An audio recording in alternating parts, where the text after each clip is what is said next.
Oh, finally. No one was responding to me for like a minute. Been talking for a while.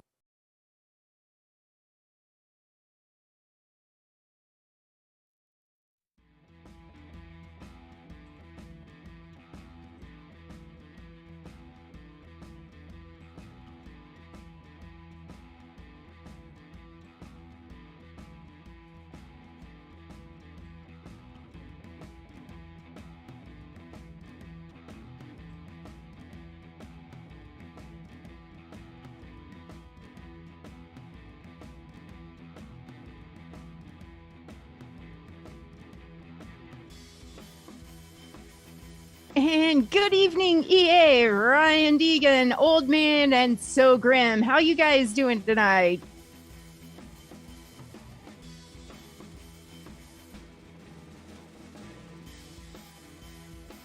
Microman, how you doing?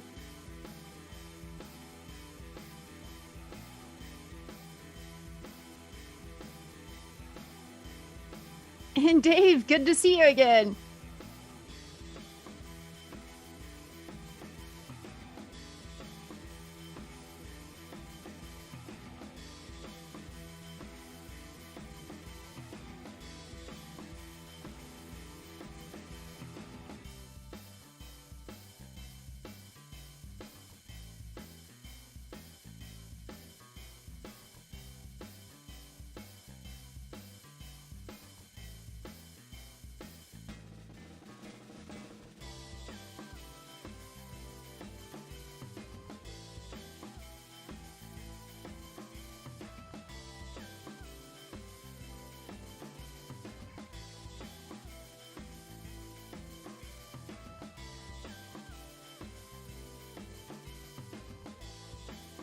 And Scott White and 416 Bitcoin X, how you guys doing tonight?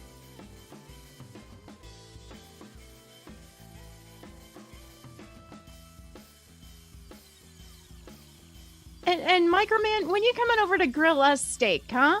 I mean, come on.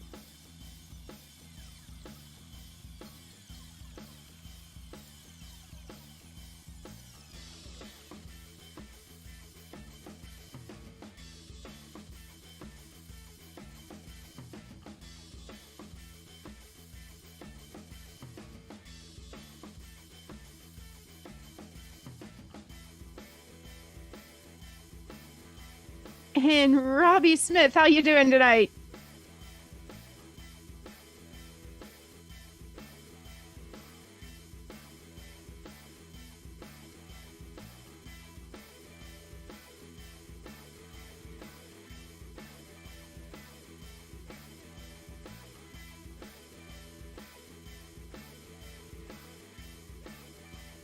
And okay, you guys are teasing us tonight in chat. I mean, you've got Microman who's having steak and had a big steak supposedly, and then you've got Dave with saying he's had quesadillas. Dude, we're hungry. Emery can always eat. Don't believe me? You can ask him during the stream.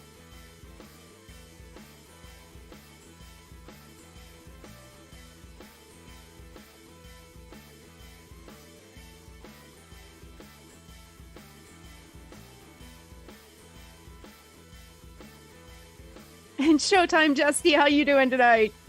And Scott, the Dunkels are they're a good beer. So yeah, have one for me, why don't you?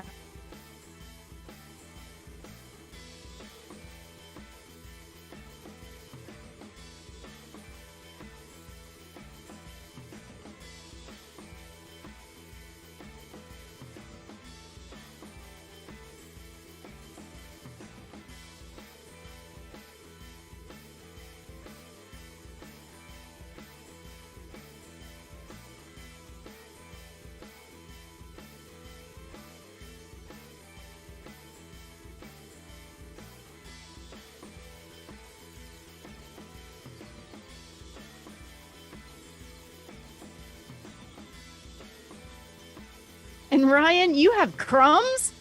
You have crumbs at the bottom of yours? Come on.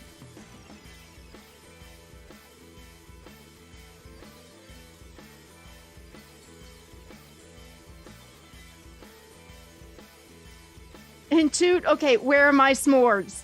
Come on. You guys are slacking.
Ladies and gentlemen, boys and girls, cats and kittens, welcome to TheDarkside. And thank you. The dark side of the podcast is your home for rational crypto news and objectivity, leaving emotion at the door and talking about what we like, why we like it, and where we see it going. We are not offering financial advice. We are telling you what we do, and that is all. We don't slow down. We don't let up. Full speed is our only speed. I am your host, Scott, pragmatic investor who has won and recently lost fortunes. And joining me, as always, is the greatest producer of all time, Belle. How are we doing tonight, Belle? I'm having a fantastic night tonight. How are you, Scott? I you know what? Had a good intro. So we're already shaping it up. We also got Emery on the horn. How are you doing tonight, Emery? I'm doing pretty good tonight. Excellent. And guys, this is something special. I want to make sure that we're all well aware of this one. We also have Sophia going to be doing some call screening. She's not muted right now, so you hear that exit. Go ahead and say hi, Sophia.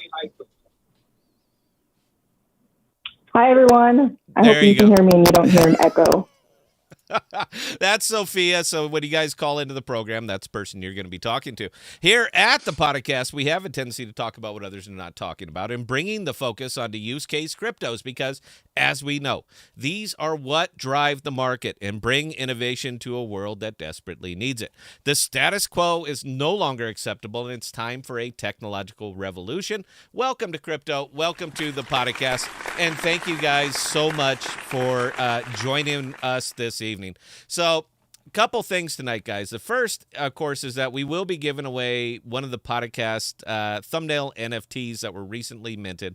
They're up there on Stash, and we're going to be giving these away in old school radio format, meaning that the fifth caller into the show is going to be the one that's going to be winning. This. So please watch for it when we make the call. Fifth caller to the show that's going to be determined by Sophia. Whoever gets there first is going to be winning the NFT. We'll put you in touch with MJ, and he will arrange to get it transferred to you. I am a very old school radio guy. And one of the best joys of being an old school radio guy was giveaways. And I used to love doing that stuff. Hey, ninth caller to the show here at KNIX 91.1 will win 2 front row tickets to the Journey coming to the Veterans Coliseum this weekend. Caller 9 to the show. I used to love doing that. So we're going to bring that back here because we pay for it, and why not utilize it? And one other change, and I promise I'm going to be getting to crypto stuff here, is that I got a very, very well thought out email today. I mean, it was thoughtful. It was a really great email. And I'm not going to read the whole thing to you because it was sent to me in trust. But one of the biggest takeaway that I got from this entire thing was stop pretending like you don't care about your show. That was kind of the bottom line of this thing. And if you read the paragraphs before, it would make a lot more sense. But it kind of hit me. It really did hit me hard. And it kind of felt like I've been phoning it in over the last few weeks, few months, is that I've just been kind of going through the motion. So I have people now that are working on this show. We have Emery, who joins us all the time, Belle, who does this for tips, and now we have Sophia that's monitoring the phone calls for us. And it's time for Scott to really take this. I cannot phone it in anymore. The only thing I can possibly give you guys when we go live is my very, very best, because I owe it to you and I owe it to the other people that are working on this show. So this is going to be the regular attire from now on. We'll have the collared shirts. We will be changing up the format a little bit. And we hope we're going to be trying it out tonight, so we hope you guys get some enjoyment out of this. But the biggie is that we did build up a very nice community here. The podcast, I mean, just an excellent community. And we got great people. We got smart people. We have a lot of energy. We have a lot of drive, ambition, and a lot of passion, but mostly that sense of community. And it just feels like I've been selling you guys short just a little bit. So I'm not going to be doing that anymore. 100%. Full speed is our only speed, and I'm going to be bringing it to you up here on every show. As always, we are doing this for you guys. We have these discussions offline. Myself, Belle, we all get together and we talk about this stuff all the time. But our opinion, I already know our opinions. I know my opinion. I know Emery's. I know Belle's. But we don't really care about ours anymore. We care about yours because we're doing the show for you. So in order for us to do our very best, we need to know what's on your mind. I promise you, we have never ran from a question. We've never ran from a comment. And if you put them in chat, odds are real good that Belle is going to be kicking them over our way. And I want to make sure that I have this up. So the people who might want to be calling in to win that NFT, the call-in number is 515-523-6995. to speak to the Podocasters. That's us. That's all of us. Anybody you want to talk to, I promise they're going to answer it. We have a call screener standing by, and we pipe the show out to the phone. So you're not going to miss anything. Anything that's said on here, you're going to hear while you are on hold. I do pay for the service. I'm happy to do it because I think it brings a better air of I don't know what's the word I'm looking for here. It's another opportunity for you guys to provide feedback. And I didn't say it last time, but I will this side. Haters go to the very top of the list. Sophia, I know you can hear this right now. If somebody wants to call in and just raise all kinds of holy hell with me, you put them at the top. You mark it in there so I can see that we're about to duke it out. And that way I can be mentally prepared. So haters, absolutely go to the top. We will be discussing some of the stories of over the last couple of days. We're going to nitpick. I've been cruising everything. There's a lot more background research that we need to do, that I need to do to do the show in this fashion. But again, I don't want to phone it in. I want to bring it. I want to bring it to you guys. So if it concerns you, it concerns me. And we just want to pick some of them apart because it makes it a lot easier to start not realizing that crypto is a great big world and that a lot of us live in a bubble. So we don't want to do that anymore. We want to make sure that it's out there for everyone to hear, everyone to see, and what's actually happening in the crypto world, and of course give you our opinion on it because we are an opinion editorial channel and we are allowed to do that. So Emery, we are going third screen here, man. What do you think? You ready for this format tonight, man? You ready to have some fun? Do it a little different? Yeah, let's try it out. Okay. What about you, Belle, man? What's your thoughts here? Because I know I sprung this on you guys. I'm ready for this one. Are you ready? I'm ready for this one. Are you ready? Oh, for it? yeah. All right. So why don't we just go ahead and get this going now? This one is it's a article that I found in Reuters, and I thought it was fascinating because it's literally titled "Bitcoin is discounted near its realized price, but analysts say there's room for deep downside. On-chain data, ladies and gentlemen of the podcast, suggests Bitcoin price is discounted, but analysts caution against expecting a rapid recovery. This is how they talk. Just so you know, for the people who have no damn idea, this is how they're going to frame it. There are early signs of the dust settling in the crypto market now that investors believe that the worst of the Terra Luna collapse looks to be over. Viewing Bitcoin's chart, I love that as soon as we go to chart, indicates that while the fallout was widespread and quite devastating for altcoins, Bitcoin has actually held up fairly well.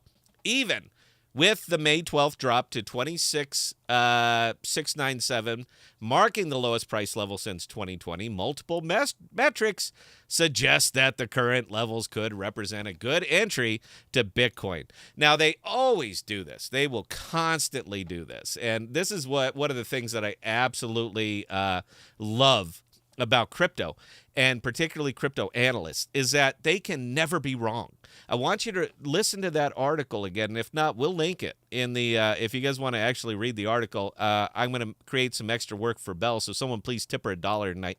I'm going to link the articles down in the comments section after the show so that you guys can go see it. The neat thing about this is that if you read that, there is no possible way that they could be wrong, because they will never speak in absolutes. They refuse to speak in absolutes. Everything about what they do, what they say, and how they do it is that it could be, it might be, it should be, it possibly can. They'll always go this direction because they will never ever commit, because they don't know. But the thing that you can never say when you're not giving financial advice is that you don't really know. You're going to want to have to say with a surety that something could possibly happen. You guys understand the double speak here, right? So for anybody who's read anybody who read Orwell knows what this is and knows what it is right away. They're going to pick up on this every single time. I know I do. I love how they will absolutely never commit. It could be a good entry point, guys. Hey, 30K, it could be a good entry point, or it might absolutely crap the bed. Like, who's the Johnny Depp? Who was that? The girl that Amber Heard. Amber Heard. That thing can poop. It could that buy could absolutely poop the bed like Amber Heard. So, but it's not their fault, because all we said is that it could be. So if it isn't, that's kind of on you for not doing your due diligence. I despise writing like that. It's never really been my thing.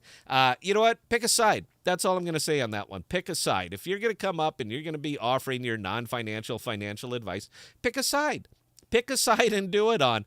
But these articles are endless. I looked for about 10 minutes, and this is all I saw, up and down. Everybody could, maybe, should, probably, possibly. I mean, any immeasurable verb that you can come up with was pretty much used on this. So, yeah, man, this is kind of your thing here. Emery, what are you thinking on that one, man?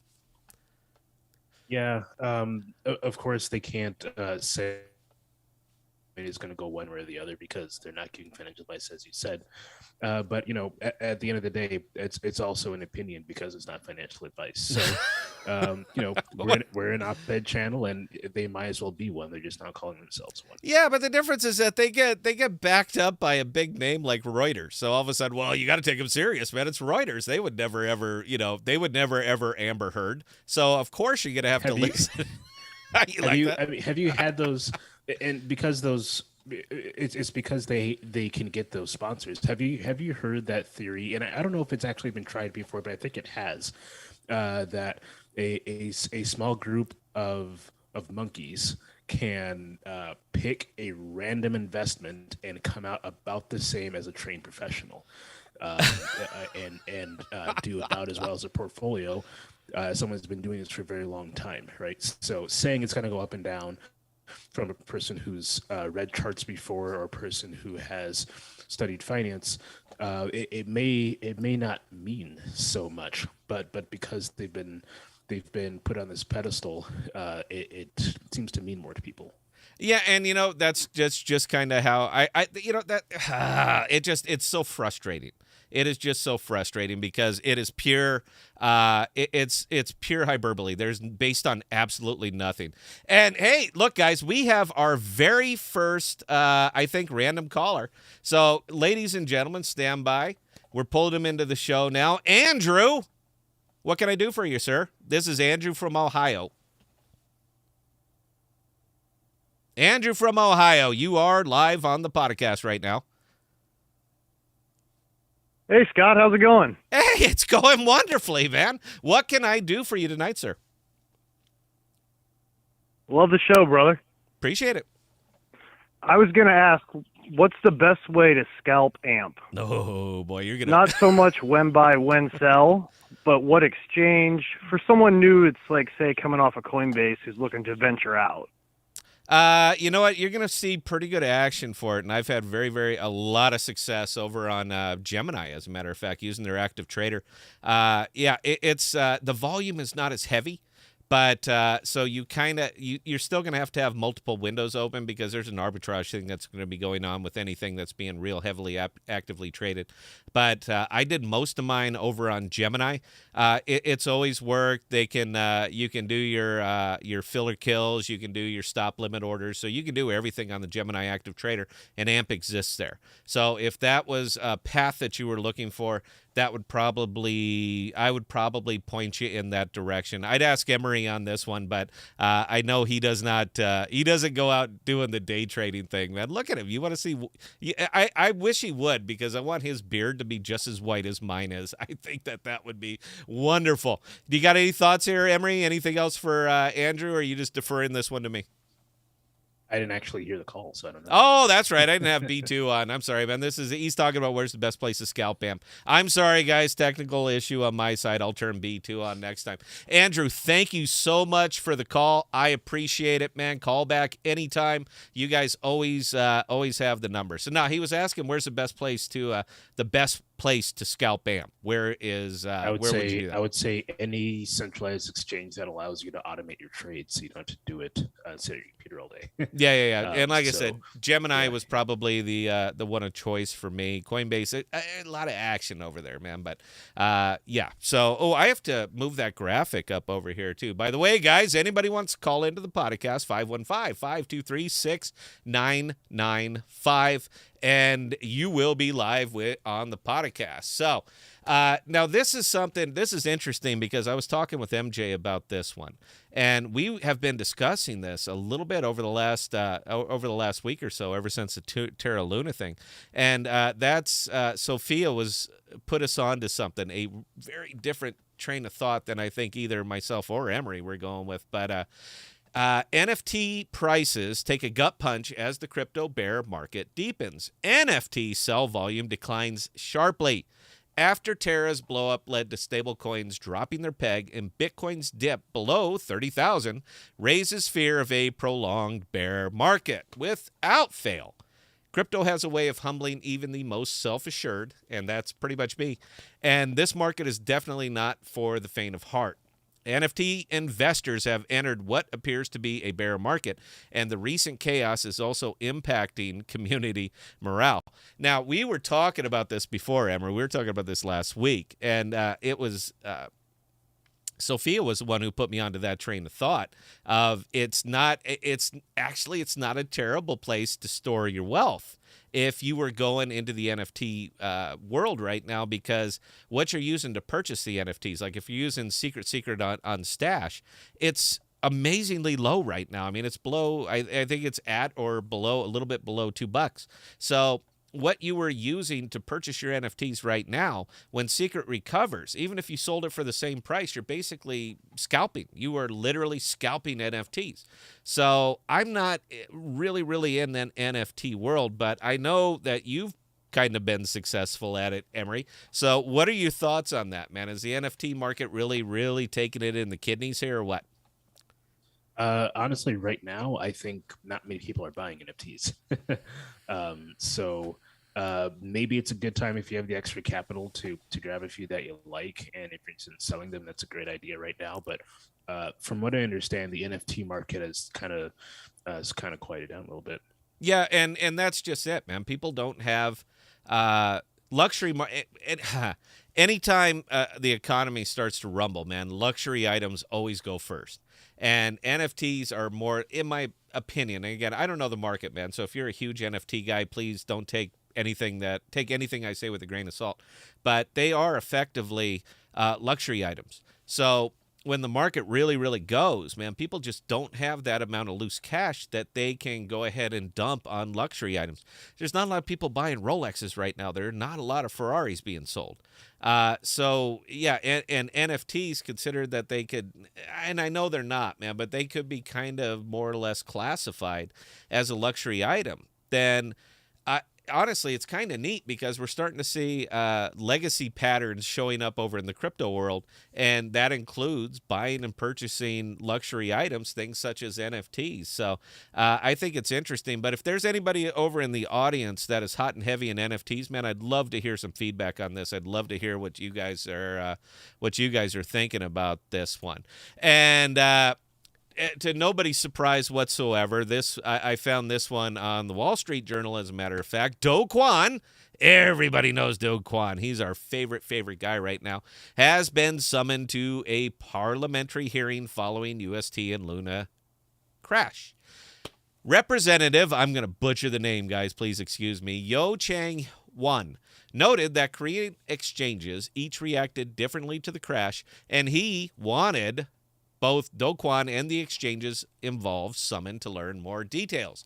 The dramatic fall of Terra, along with the algorithmic stablecoin UST, has been a major talking point among the crypto industry. And now the South Korean Conservative Party has requested a parliamentary hearing on the matter. So this one, I'm going to direct this one straight to you, Emery. Do I seem very terribly, amazingly surprised by that whatsoever? I mean, does that seem shocking to anybody? I think if you did know who Do Kwon was a week ago, you definitely know who he is now. So he's been living everybody's business now, man. Yeah, he really is. I don't know how many unique Terra wallets out there, but I suspect a lot. So if you have a Terra wallet, you know who Do Kwon is, and I think many people have been suspecting that. Somebody's going to jail at some point in time from TFL. We don't know who it is, when, or for what reasons, but it's probably going to happen. I don't know if it's going to be Do Kwon or not, but something's going to happen. Legal repercussions are going to start rippling throughout that space. And it does. And this segues. I'm not cutting you off, Emery. I'm just segueing this into the next article that I happen to also find over on Reuters. Crypto users react to Terraform Labs' legal team purportedly leaving the company. Many on social media called for legal action against Do Kwon, while others speculated the potential departure of the legal team could have been over concerns about money. Now, I got to ask you on this one before I continue. What would you think the concerns were about that your legal team left? Was there a little sexual harassment going on right in the middle of your massive coin dump? I mean, is that where we think it is? How is this over anything but over financial concerns? The ongoing saga with Terraform Labs, the blockchain developer behind Terra Luna, took a turn following a supposed change in employment status for many on the firm's legal team, according to their LinkedIn profile. So, guys, look, it's on LinkedIn. All right, so it's let's not get nuts here. Terraform Labs General Counsel Mark Goldich, Chief Litigation and Regulatory Counsel Noah Axler, and Chief Corporate Counsel Lawrence Florio have all stopped working for the blockchain firm as of May 2022. Goldrich started at Terraform Labs in August 2021, while Axler and Florio joined in January 2022. I got to ask this one again, Emery. Are you just shocked and appalled that the entire legal team has basically beat feet before any of the blowback even happened? It boils down to what you want what you want to happen to your license. So I represent I sometimes represent people in like an IRS kind of I step in their shoes so they don't have to worry about facing the IRS by themselves. And there are some cases where I look at the documentation and the fact pattern and I say, I can't help you here. Could I defend you? Yes.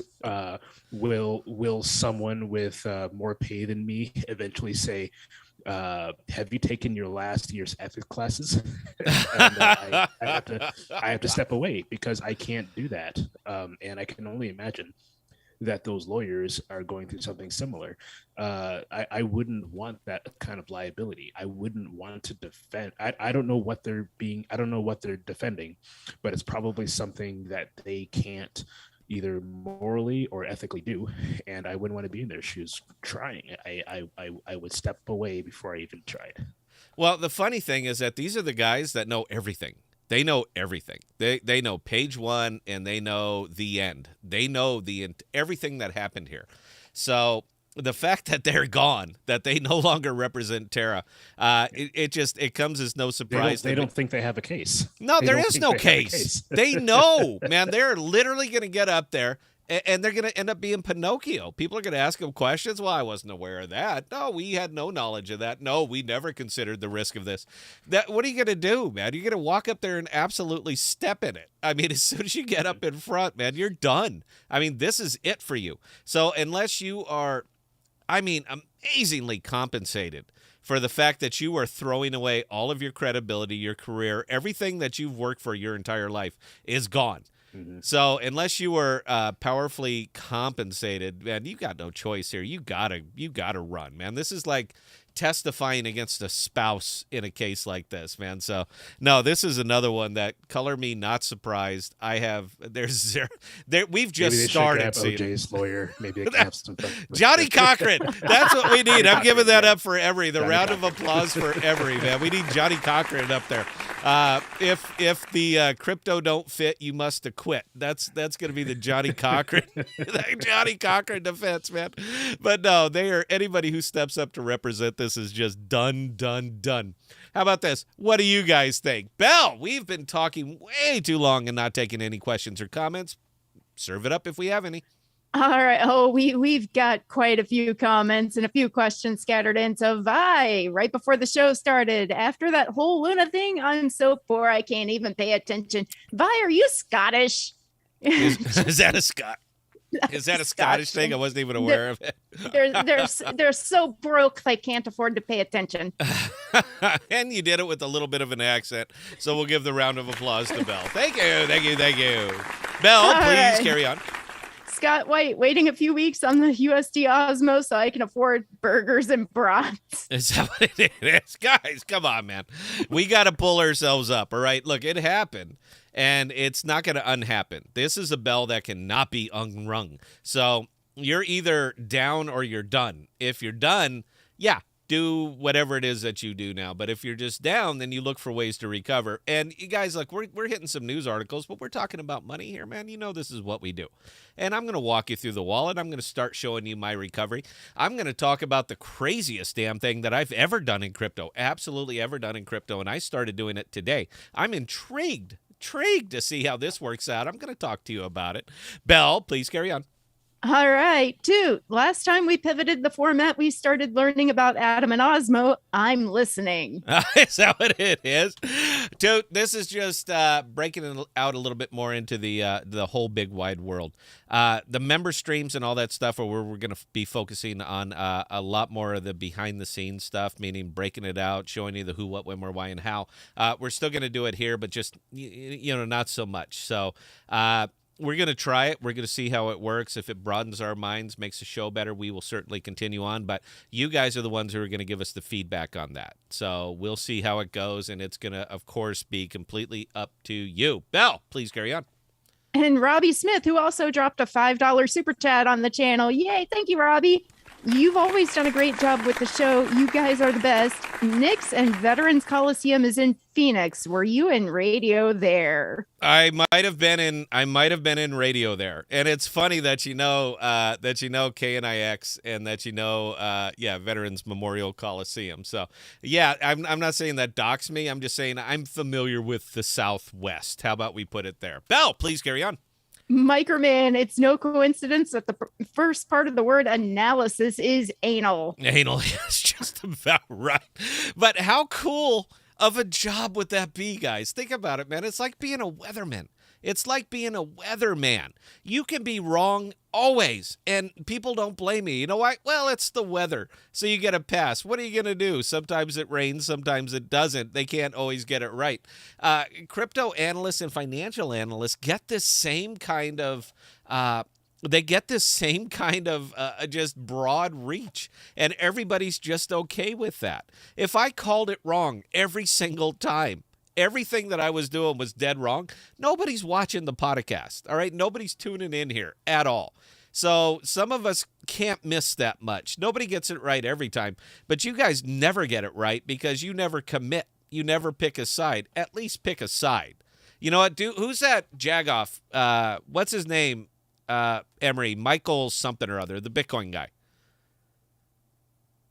I don't know. You don't know his name? People talk about him. It's something, I don't know, Smale or something like that. Or I don't watch crypto channels. No, I don't either. But this Jagoff goes on constantly, every single day, talking about how Bitcoin's going to be $80,000 next week. I literally saw it. He had 8,000 people watching his stream. And he's talking about, Bitcoin's going to be $80,000 next week. I got to ask, man, because you got to give me some context. What do you know that the rest of the financial world simply does not know? Because I will bet my entire wallet, and you guys have all seen my wallets, I will bet my entire wallet versus your $5. $5. And the audience is chiming in with Michael Saylor. Saylor, there it is. I told Emery, God, you suck, man. You're supposed to be able to fill these in for me. Michael Saylor. I will bet my entire wallet that it's not $80,000 next week. I'll bet my entire wallet versus your $5. Now, that is one hell of an ROI. But I am so confident that I'm right that I will bet the 7+ figures I have versus your $5 that Bitcoin is not $80,000 next week. What do you think, Emery? Is that a good bet? I'm feeling comfortable with this bet, man. I really am. I think I'm going to win it. I don't know. I mean, do you feel it's kind of the same analysis? What makes you think it won't? What makes I think it won't? Because what would it take? Okay, so two things. One, it's never been 80,000 ever. Now, you can't really use that as an absolute, just saying the fact that it's going to go higher now than it's ever has. But what do I say why it's not?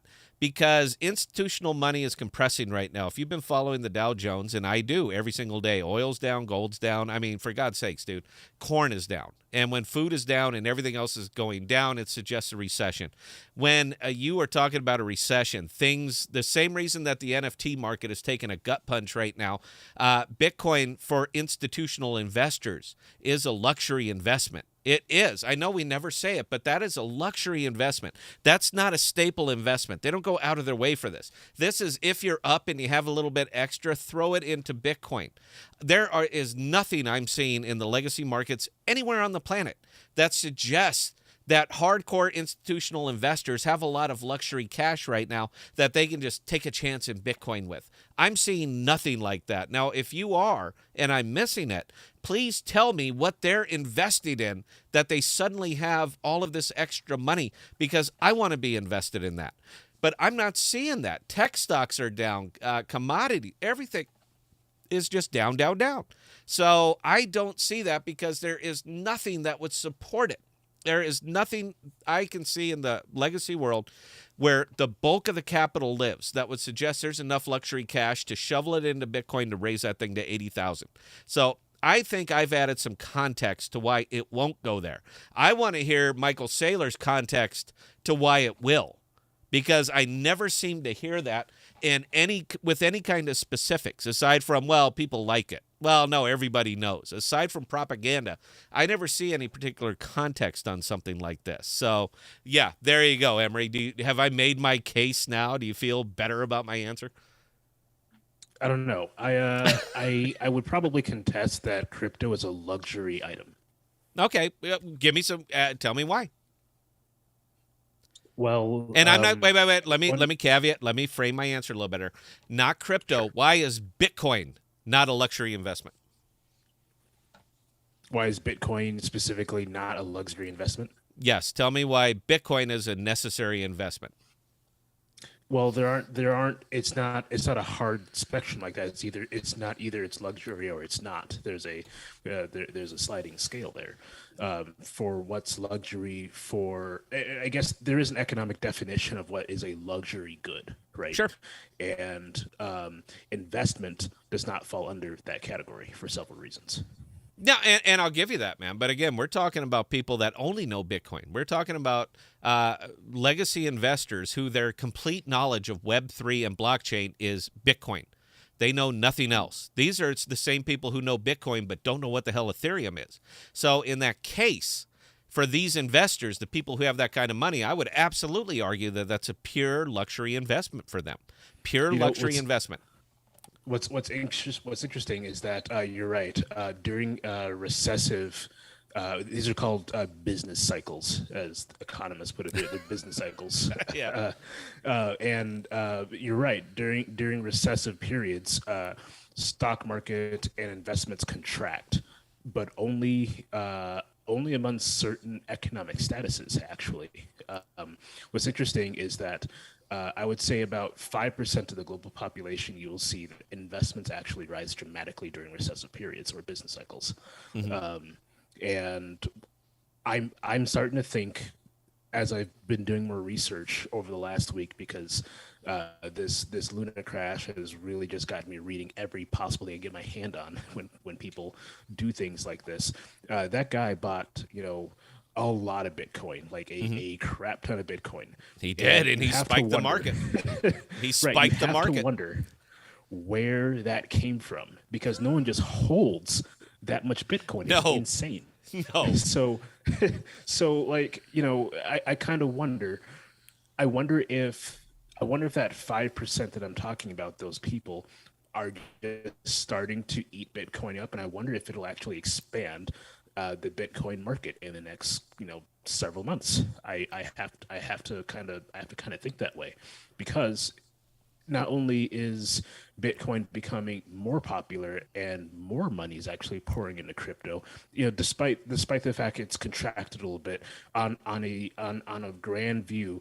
More money comes into the crypto markets every day. Even though it slows down, more money is still coming in. And the money that's coming in aren't from investors like you and I. I mean, we have we have decent wallet sizes, but we are small fries compared to these really, really big guys like Citadel or. Oh yeah. No, and I'm completely happy to defer the point, dude. Look, I can make $1 million purchase right now. That's not even going to tickle the market. All right, it's not even going to notice, man. It's just a little blip, and then it's gone. That's it. That was everything I have. Lose it. Off it goes. While Bitcoin is quote unquote low between 28 and 31,000, where it's been hovering the last couple of days.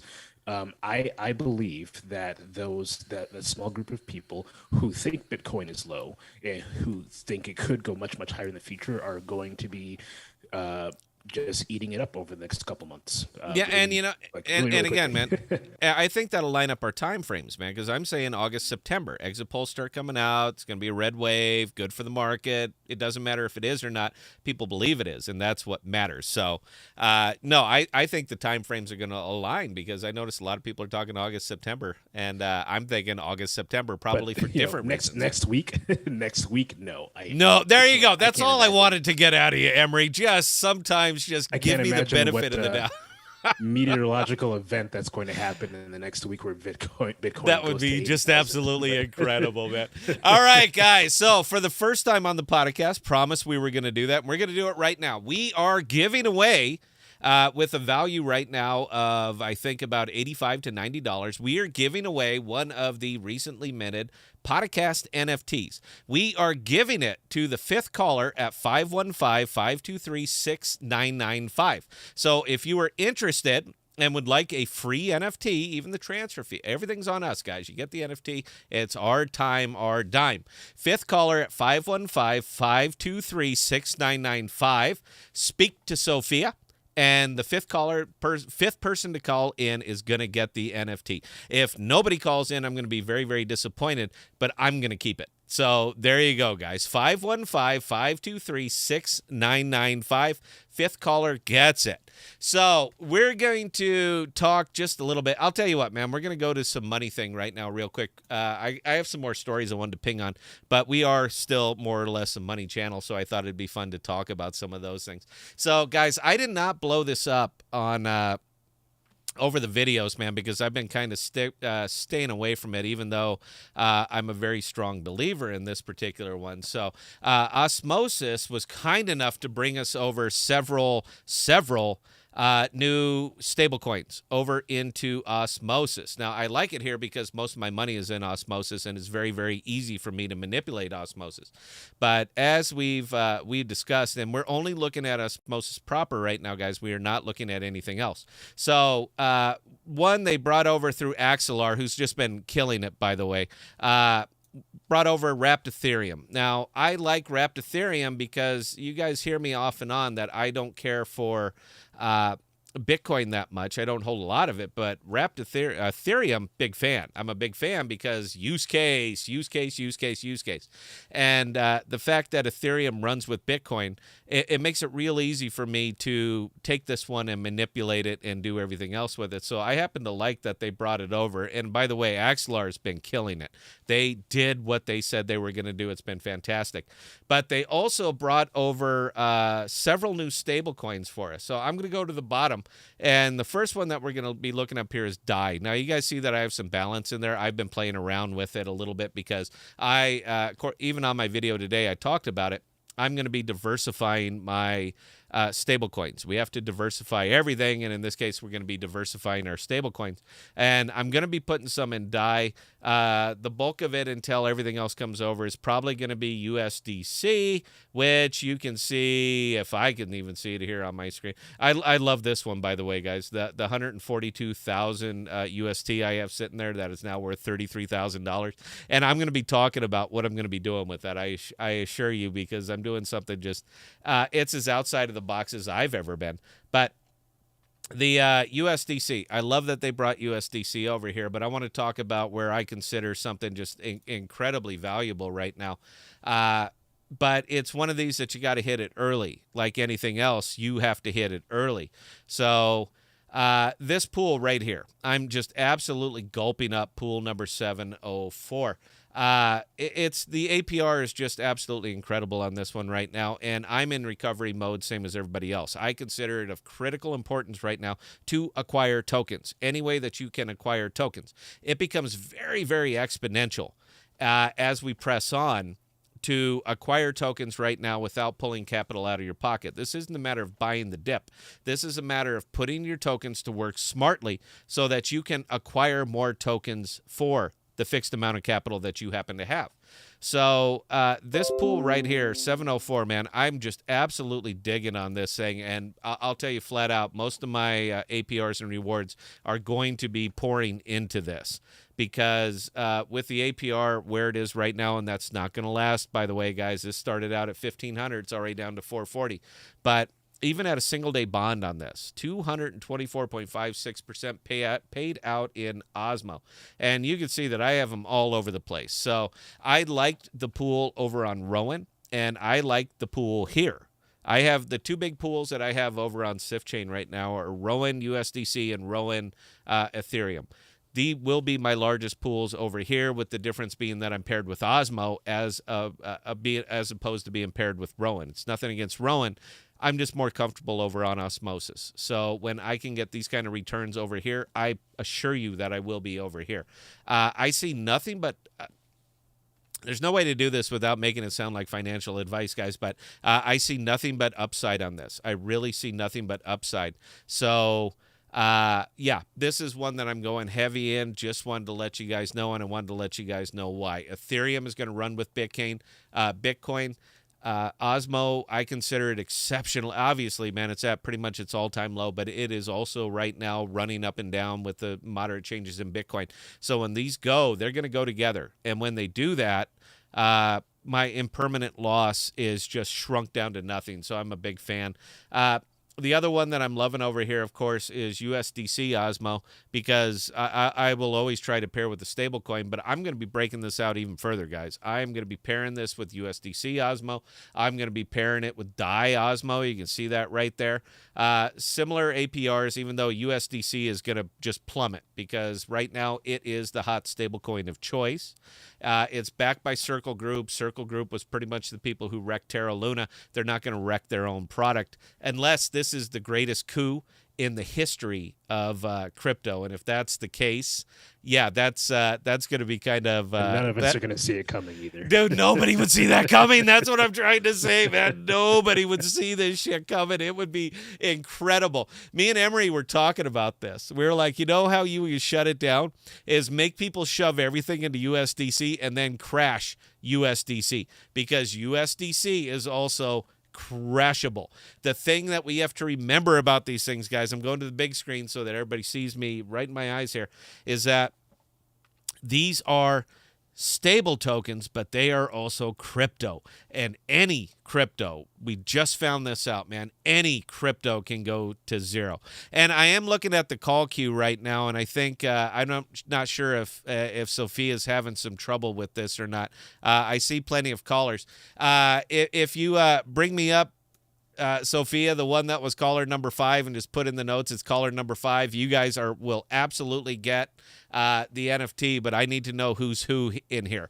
So let me go back to third screen here, guys. So look, these are absolutely stable tokens, but they are also crypto. So don't forget about that. Now, I was completely remiss in not pointing this out because it wasn't even occurring to me. With the whole UST thing, it was not even occurring to me. But I promise you that now it absolutely is occurring to me. So diversify, diversify, diversify. But also what you have to do right now in this market, and considering that you most likely took a bath, is that you have to recover these tokens, and you have to do them any way you can. We will be carrying on with this conversation, but first, Emery, look at what we got, man. We got our very first winner. So I'm pulling them up into the queue right now. Area code 703. Who do I got here? JC. JC, welcome. I'm going to have to give you a big round of applause. You're not going to hear it on your headphones, but everybody else is. You are caller number 5, and you have just won the very first call-in giveaway that we've done here on the podcasts. And I just want to thank you. I don't know if this is your first time viewing the channel or not, or if you've been a long-time supporter, but I can't thank you enough for participating in this, because we wanted to try it, and we wanted to see if it would work, and I'm absolutely thrilled that it did. So you have won the very first radio giveaway. Thank you very much, everybody. Round of applause. Caller number 5. I'm going to put you back in the queue. I'm going to put you in touch with our producer, and she's going to arrange to make sure that you receive your NFT. Anything that you want to say? Yeah, actually, thank you. I just started watching your podcast, so I think this is my 3rd time, and I'm really enjoying it. My question would be about Secret Network. I do hold a Secret token, and I know Stash is kind of popular, you know. But when in the beginning they were having launches, big launches, like let's say redacted rabbits, right? Mm-hmm. I mean, it really brought the network down. So what do you have to say about that and the longevity of Secret and Stash? We've had some discussion on that. Emery, were you able to hear the caller? I heard like the last 5 or 6 seconds of it. Okay, that was my bad, man. I didn't hit B2. So yeah, the question was, what do you think of Stash, and did it actually start to bring down the network as soon as Stash went up? From my viewpoint, I want to say no. I want to say that it was pretty, what was happening here was pretty much affecting all of crypto, not Secret in particular. They might have seen like they took more of a brunt of it, but no, I would say no, because pretty much any action that's happening on the network is in fact good for the network. Every Secret is good at one thing, and that is value capture. So they will absolutely capture value of what is going on their network. So yeah, I want to say no on that one, but again, you're kind of getting out of my wheelhouse when we go into the NFT world. That's why we have an Emery. But I promise you that I will make sure that he actually hears the question, because I know Bell writes all these down, and we can give you a better rebuttal to that. That was a technical issue on my side. But again, caller number 5, I'm going to return you to the queue. We're going to make sure that you can talk up to the producer. Sophia will get your information. We'll get it to Bell, and she's going to make sure you get your NFT through MJ. So once again, thank you so much for calling in. It was absolutely wonderful, and I'm glad that we got a winner for this one. So that means a lot to me, guys. So Sophia, if you can take her back into the screening room, get her information, get it over to Bell, we're going to get you taken care of on that one. So that's a big thing to me, dude. I wasn't sure if anybody was actually going to call in. I'd love to see it. So guys, look, going forward, this is how we're going to give. That's how we're giving away whatever we're going to be giving away on this one. And I do want to let you know that there's a project that Emery and I are deeply involved in. And this project, I have absolutely no doubt that this thing is going to work. So I just want to put out to you guys something that we're going to be doing something very, very special here. Now, it's going to be over the next couple months. This is not coming up tomorrow. But I will be putting $5,000 into $1,000 into 5 individual Kepler wallets. And in approximately 2 or 3 months, right around there, we will be giving these wallets away. We will be giving them away one at a time. Now, I'm going to have these things put in what I consider ideal investments for $1,000. But once you get the wallet, that belongs to you. I don't care what you do with it, as long as you maybe kick back to me and tell me how you're doing with it. So that's kind of why we're doing this as a social experiment, considering we've been on the air over a year, about a year and a half. I want to see if what we've been saying has been working or not. So that's what we're doing that for. Emery. Oh, I'm sorry. I got to go to Bell here. Bell, do we have any questions, comments? We do, actually. Armando has a question for Emery. Emery, do you have any Excel sheets you can share to keep track of transactions? Oh, I know you do. I've shared these a couple of times in the Discord. But, honestly, they keep changing every once in a while. And the reason they keep changing is because the trades and how I track things become a little more complex. So it kind of depends on, how simplistic you want your trades to be. Because if you're just trading, then, it's super easy. It's just a line item. If you're tracking your liquidity pools and you're tracking your staking, you're tracking, these automated restake things, it becomes a little more complicated. So it just kind of depends on how simple or complicated your trades are and how you do crypto. But short answer, yes, I have some, and I can dump those in the Discord. I put some in the tax channel a long time ago, but they definitely need updated, so I can throw them in there. There you go. Excellent. Bell, please carry on. Master Scott, did you unstake your Rowan? Did I unstake my Rowan? Are we talking about my Rowan in over on Sif Chain, or are we talking about my personal Rowan? My personal Rowan, I have not unstaked yet, but I will be probably pulling it out inside of the next week or so. I've been over and over why, but on the member streams, I promise you I'll be a lot more detailed. I'm not going to, I don't want to delve into that on a public stream right now. Next thing you know, I'll be getting emails. You're spreading FUD. I'm not spreading FUD. All right. It's my money. I'm going to do what I want with it. Bell, please carry on. And Jake, hi, can you talk about the risks of doing this? This was when you actually had everything up on Osmo pulled up. Oh, are you talking about the risks of my personal investments right now?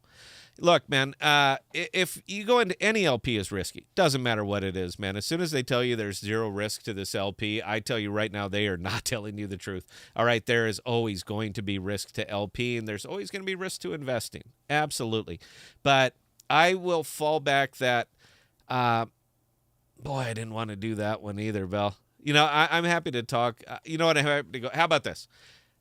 I started a personal wallet. I started a YouTube wallet. You guys saw it back in November. I funded that wallet with $2,500, and I missed my mark by about 10 days, but I turned that wallet from $2,500 into $25,000, and I 10x the wallet. I did it in a bad market, and I did it by very, very aggressive investment.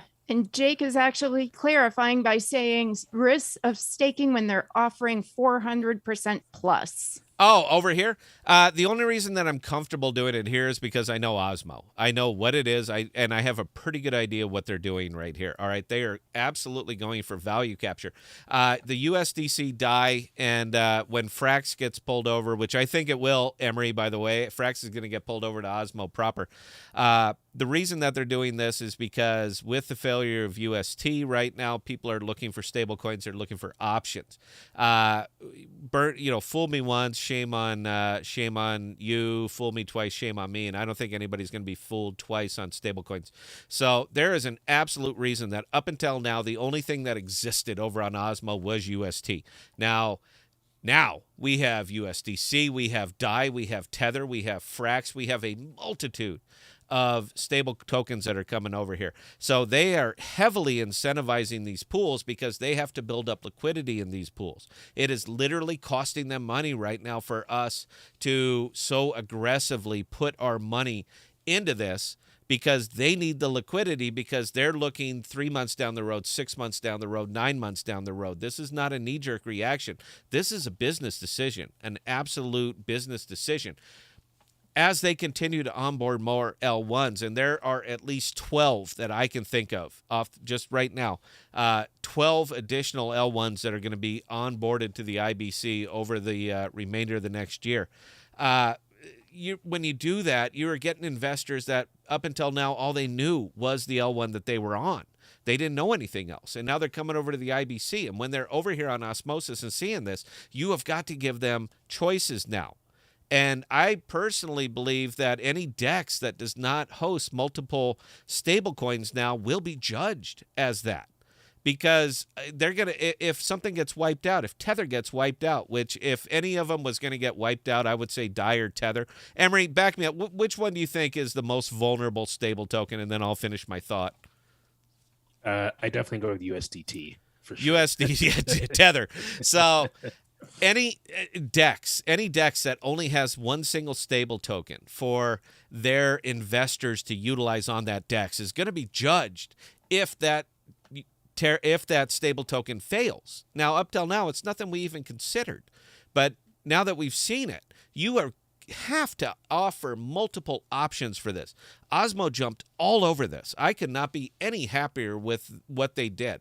But because they're anticipating more business, because they're anticipating onboarding these new L1s, new eyes, people haven't seen it, they're going to stand up and say, babe, we offer everything. We offer everything. We are not telling you which one to jump into. We're giving you a choice of any of them. So, no, I know precisely why they're doing. That's why I don't consider these particularly risky investments. And as you see in from my own sheet, I'm diversifying them. Now, the APRs are about equal on them, but I'm diversifying even my stable tokens because rule number 1, know your investment. Rule number 2, diversify, diversify, diversify. So I'm even diversifying these things. But I just say hats off to Osmosis for giving me the option and the means to do it. So I hope that answered the question. Belle, please carry on. All right, and 2, Emery, maybe a members only section or something if you want those sheets to stay in the family. Oh, there you go, Emery. She's seen. Are you going to sell them or are you going to give them away, man? No, I've never sold anything to the podcast. So, do we have a members only section? Maybe we can somehow verify our members on the Discord so that only like they have their own special section and they might be easier. So I don't know if we can get something like that going. Oh, I do know the vast majority of them. So yeah. Yeah, I think Belle runs the Discord. So yeah, if anybody would do that, Belle would certainly do that. By the way, guys, if you first time coming here to the show, we do have a Discord. Belle, please carry on. Octavio Leo, Neo, the Chinese Ethereum. Where do you think it will be in 2025? Oh, boy, I you know what? I have no idea. Emery, I'll defer to you on this one. The Chinese Ethereum? Yeah. Mm-hmm. Called Neo. I know they knocked it off, but I don't quite understand why, considering that crypto by its very nature is completely borderless. So I don't understand why you would have to knock something off. They did that to control their monetary policy. Yeah, so and I get that. I don't know. I get it. I don't know where it's at right now, but it's pretty much only to contain whatever they have, so basically the government can kind of control that there. So it's honestly, I think it's irrelevant to anyone outside of China, to be completely honest. I don't own any, but no, I will give them that, man. They're taking something completely borderless and they're putting up borders. So you know, you get what you get. Belle, please carry on. PK, Scott, Emery, have you guys heard about Balancer? V3 is out already. No impermanent loss. Decent APR. Yes, I'm familiar with Balancer. Emery is more familiar with Balancer. I defer it to you, Emery. Yeah, Balancer is an interesting protocol. I don't dabble in that particular ecosystem, but I do understand it to an extent. And advertising no impermanent loss isn't quite correct. So do what you will with that. But I do find that ecosystem very, very interesting. So delve into it. I think it's kind of cool. Well, I mean, it's learning more about it. By the very nature of LPs, it's impossible not to have impermanent loss. Now, they might compensate you for it. They might do some of that, but unless they have changed all the mathematics, unless it's completely different over there to the rest of the world, it's physically impossible. If it's a balancer protocol, I mean, it's literally in there. You will always have some form of impermanent loss in there. Now, they might compensate you for it, but to say that there is none, I don't buy it, man. What am I missing here, Emery? Yeah, so what's interesting about pools is that you can program them in any way you want to. You can program pools to not have any slippage if you wanted to. You can also program them to compensate you for any impermanent loss that you might incur through extra tokens, through APRs and whatnot. So it's possible they just may have programmed their pools to not have any permanent loss, just to compensate you exactly for what you would have lost. Yeah, but I mean, you're still being compensated for it. Somebody's paying for this, dude. To say impermanent loss isn't a thing is not quite right. No, man, somebody's paying for it. All right, it's got to come from somewhere. There's some pot of money they have. There's some method, but it's got to come from somewhere. Belle, please carry on. Octavio with a comment regarding the answer to his question. I can't believe you guys haven't heard of it. It's a whole blockchain. It's been developing for years. No, I say it's just not my wheel. For Neo, I'm sure that's what he's talking about. It's just it's just not on my radar. I guess that's where it is. I have enough trouble dealing with the original Ethereum before I'm going to start delving into other ones. So, that's me. Yeah, and I'm sure it's that the crypto and blockchain world is absolutely gigantic, right? And any sane person can only, realize or understand 10% of it. It's so much. So. Honestly, man, I want to say, if I had to pull a number out just completely out of my ass right now, I want to say that I understand maybe 30 to 40 tokens intimately, to where I can literally talk to a developer on there and we are speaking the same language, maybe 30 or 40. But there are so many tokens, man. How many were there? About 10, 12, 14,000. So no, there's no way that I who's got that kind of time? I find I find something that's interesting to me. I will delve, just elbow deep into it. And that's, I'm comfortable there, man, but it takes time. And I don't have enough to be able to say that I understand the entire crypto market. I don't. I'm very, very intimate with what I talk about, but if I am not intimate, I don't talk about it. It would be very disingenuous. So, yeah, I'm sure it's wonderful, man. And you know what? I'll give it a look. But, yeah, I don't know everything. I mean, I don't know every single crypto that's in existence. Belle, please carry on. Dixon Mark, I unstaked half my ERO in 8 days left. Do you think it is time to unstake all of it to max out my liquidity for a comeback or hold long? That's kind of the question right now, isn't it? So, look, Rowan had a hell of a ride. Now, the neat thing about it is because the APRs, APYs were just so good that even with its fall off, odds are good you're at least even or a little bit up, regardless of what it did over there. So depending on where you bought in. If you bought in at 12, 14, you're down. But if you were riding this about where I was, 7.5 cents or whatever, with all the rewards that you were pulling on top of it, man, you're still up. So that is kind of the question. So look, man, Ascendance is coming to an end here inside of, I don't know, 5-6 weeks. We had Sif Moon for a pre-interview and we were talking it up. And isn't that what he said, Bell? Right around there, 5-6 weeks, something like that? Yes. Yeah. Yes. So Ascendance is coming to an end. So just by the time you're starting to figure out what this new rewards protocol is, it's going away. So they're going to be going with leverage trading after this. I'm not 100% sold on it, but this is me, man. Look, don't make any trades or investments based on any damn thing I say. Who the hell am I? What do I know? For me, it might not be something for me. I'll just put it there. It might not be for me. I'm not going to give you a double talk, but I'm sure you can tell if you've watched this program long enough to read between the lines of everything that I'm saying right here. But do your own diligence. You dig into it. You figure out if this is something that you're very, very comfortable with. And if it is, man, you go for it. If it isn't, babe, come on home. You know what? There's always room. Belle, please carry on. Microman. Okay, go on. I'll say it. When Jackal. Sorry, Emery. Emery. When Jackal. Jackal when market is not terrible. That is good, man. I'm sorry. That's a great answer, man. Look, look, they hit their numbers, man. When Jackal, whenever. How about that? Emery, that's the video I'm going to make tomorrow. Jackal whenever. All right, that's what I'm going to put out. Yeah, I know they're good. All right, you guys look, they're on our screen. They're right up there on the big screen. All right, I'm familiar with them, and I've done a lot of, obviously, look, man, Emery's on Jackal, so it's not when Jackal, it's Jackal whenever. But launching a token right now, I don't think you could not pick, in the time for the years I've been in crypto, man. I don't think you could pick a worse time to launch than right now.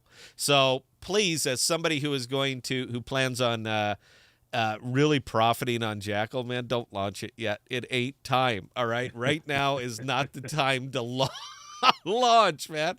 That's like I don't even know, man. It's like at the Chicago fire and you're selling candles. It's just not a good time right now, man.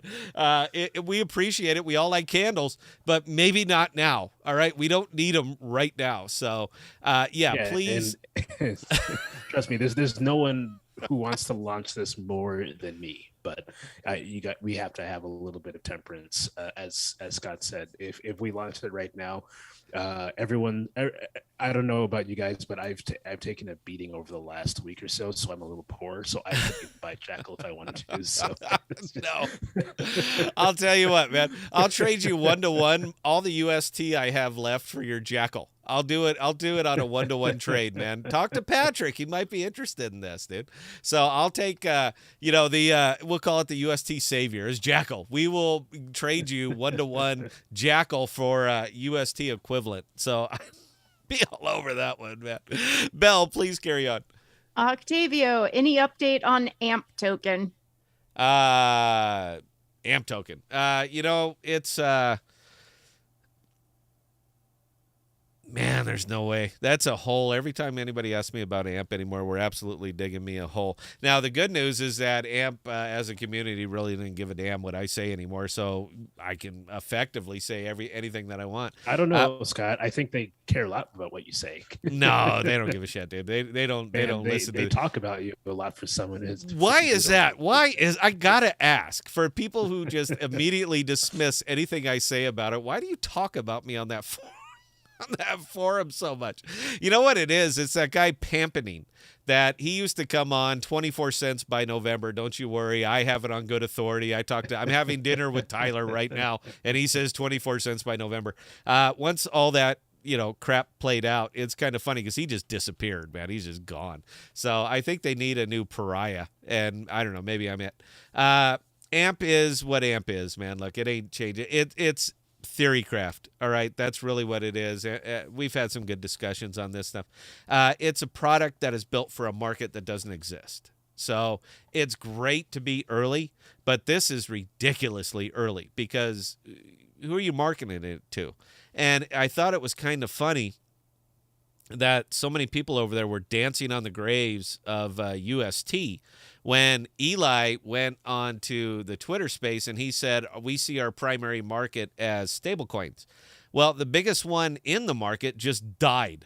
So I don't see how you can see this as a positive thing in any way whatsoever when one of the business director, the business development manager for the token says spend stablecoins, and one just died. So the biggest one that was existed absolutely died.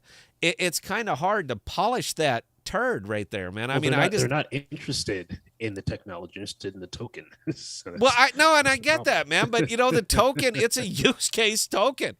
So if the tech is no good and nobody's using it, what good is the token? I don't think they see it that way. I don't know, man.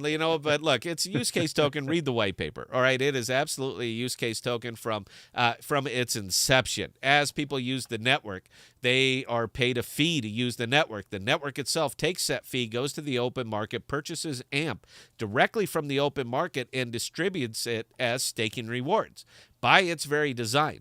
So if this thing is not getting used, the network itself is not functioning as a network. It's doing nothing. So where would you see the value from this? Where would you see the explosive value from this when a product is built that is not getting used at all?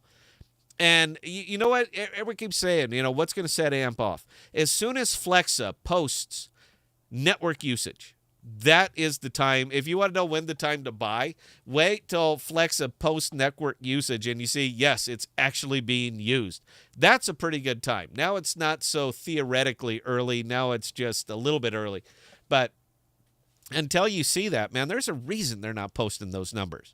All right, if they were favorable, promising, everything, this is what we want to see, I bet your ass that they would be posted everywhere.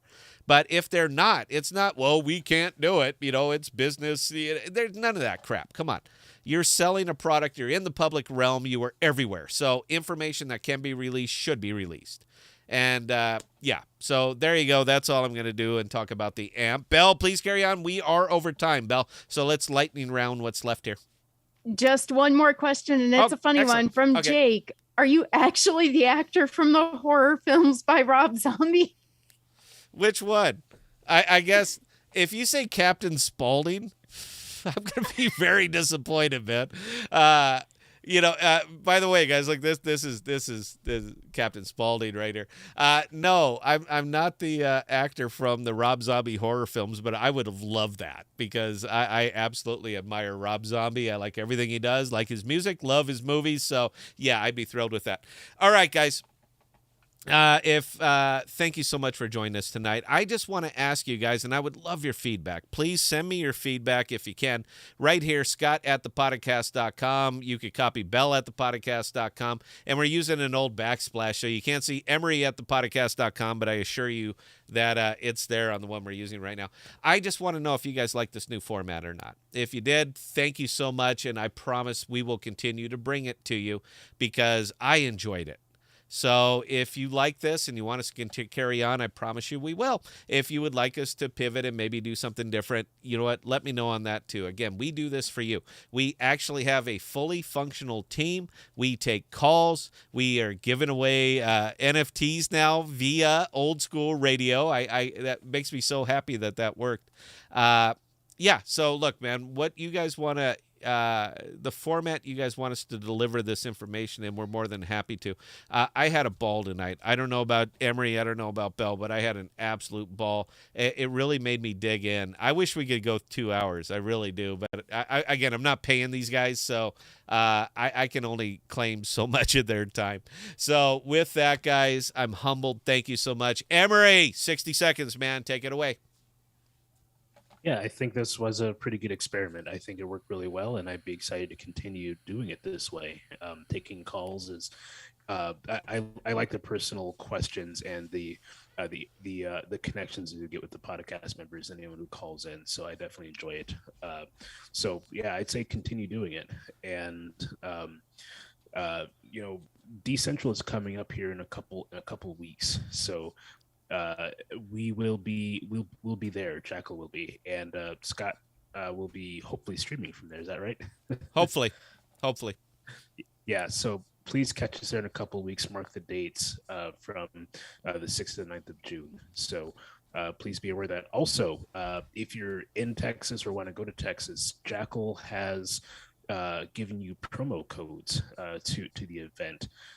So check the Telegram. The promo code is Jackal 2022. Oh, that'd be awesome, man. 'Cause those tickets are like $300. So yeah, they're not cheap. They're not cheap. All right, Belle, talk us up, talk us out. All right. Well, ladies and gentlemen, those of you who joined us tonight, we seriously hope you enjoyed the show. I'm seeing a lot of positive feedback already regarding the way we did the show tonight. That's fantastic, guys. Now, we are going to be back on Thursday night at 7 p.m. Central Standard Time. And we are also going to be going live on Sunday at 2 p.m. Central Standard Time with Orbum Wars NFT gaming. So definitely put those down on your calendars. Now, if you guys have any comments, questions, concerns, feel free to drop Scott, Emery, and I an email, scott@thepodcast.com, Emery@thepodcast.com, or Bella@thepodcast.com, and we'll get those addressed. Now, with that being said, ladies and gentlemen, we do appreciate each and every one of you guys, and we will see you next time. Cheers, guys. Thanks.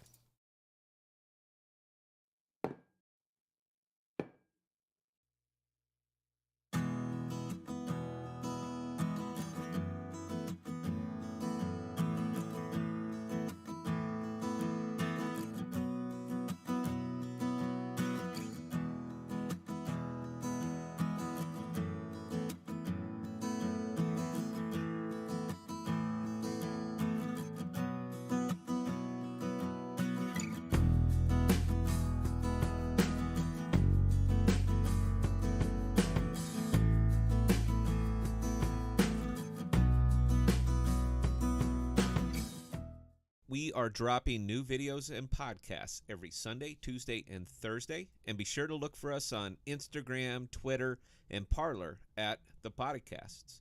Also, visit our page at ThePodocasts.com, all one word, for all of our most current content.